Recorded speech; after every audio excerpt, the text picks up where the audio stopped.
questions for Coach. Coach, take us through that final play on Saturday. Did you expect the ball to go to Adenike, or was she one of the second or third options? Was it supposed to go to Brooke? Just take us through it. We lucked out that they called the timeout because they saw how we were going to guard it, and most of the time they do double Brooke. So we just kind of flipped the, instead of a down screen to a back screen. So that's why we switched and put Gia throwing it in and just said, obviously Brooke's an option, but Nike's the main option, and so they executed it perfectly. Everyone did. We put a shooter in the ball side corner to set a down screen for Brooke and draw attention, and Dominique set a great back screen for Nike. So that, hats off to all of them for just executing it perfectly. How big was that win after a tough loss on Thursday? We've had a lot of really close games, and so it was good to come out on that other side and just see continued growth. It's easy to get frustrated and down, but this group has been resilient and they've always bounced back. So I was happy for them and just happy to see that progress and just that defensive grit they came out with that entire game. In terms of the WAC standings, though, Brooke, is it too early to talk about what that game would have meant versus if you would have gone 0-2 on the road trip? I thought that was pretty big in terms of getting a road win in the WAC standings here. A year ago, we went 0-2 on that road trip, so you always want to get a sweep, but at least you have to get a split. And so that was after we lost. That was the talk, and that's not an easy place to play. It doesn't matter their record. It doesn't matter because that team is they're going to fight you 40 minutes. They were up 10. Rio Grande was up 10 on them, and they did exactly what Bakersfield does. They're just traditionally feisty and a great defensive team. So that's just a big one for us because it's always just a flat-out competition and a dogfight between the both of us, which is great, but you're going to be in for 40 minutes of hell, basically.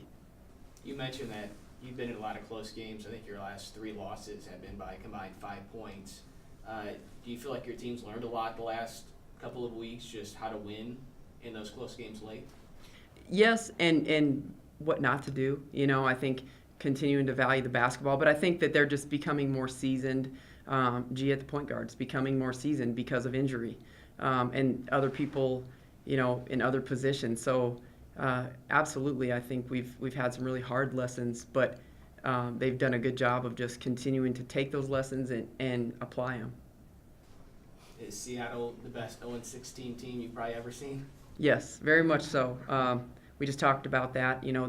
They were up 10 on Bakersfield. They were up, on Grand Canyon. They were up the entire, first and second and almost whole third quarter against Utah Valley. So, it's Seattle, and we should be hungry and ready for that because the last time we faced them, we don't want to talk about that. Besides that, we need to be angry when we play. That's all that matters is just remembering back to the last time.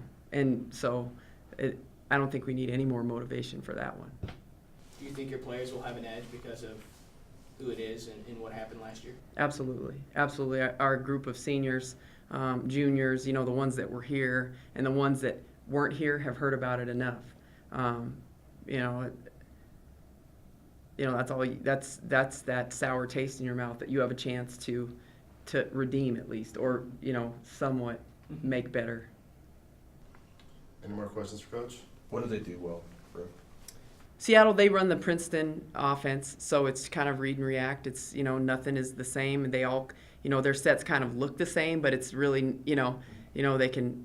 It's a very it's a hard offense to guard because there's so many options, and you just basically run it. It's very much a systematic thing. So we just have to play our defensive principles. That's what's going to matter, and not get too caught up into what they do and just what we do every single day. Not to look ahead too much, but what can you tell us about Utah Valley and their start in conference play? They're much improved. They're 3-0. I think it's Utah Valley and UMKC who's on the top, and they're going to zone you. They're going to 2-2-1 press you. Very skilled, very smart.